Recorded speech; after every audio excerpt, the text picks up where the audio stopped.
ہم کریں گے ہر مظلوم کی حمایت۔ السلام علیکم، میں ہوں حرین فاطمہ اور آپ دیکھ رہے ہیں حمایتی نیوز HD چینل۔ نظر ڈالتے ہیں آج کی اہم خبروں پر۔ کمشنر کوہاٹ ڈویژن کوہاٹ محمد عابد خان وزیر نے ڈویژنل انٹیلیجنس کوآرڈینیشن کمیٹی کے اجلاس کی صدارت کی۔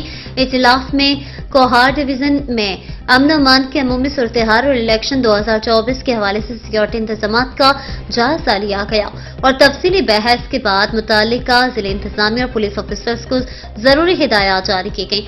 اجلاس میں regional police officer Kohat Sher Akbar Afridi, deputy commissioner Kohat doctor Azmat Ullah Wazir, deputy commissioner Hangu Haider Hussain, deputy commissioner Orakzai Muhammad Tayyab Abdullah, deputy commissioner Kurram اور ڈسٹرکٹ پولیس آفیسر صاحبان پاک آرمی اور انٹیلیجنس ایجنسیوں کے سربراہان نے شرکت کی۔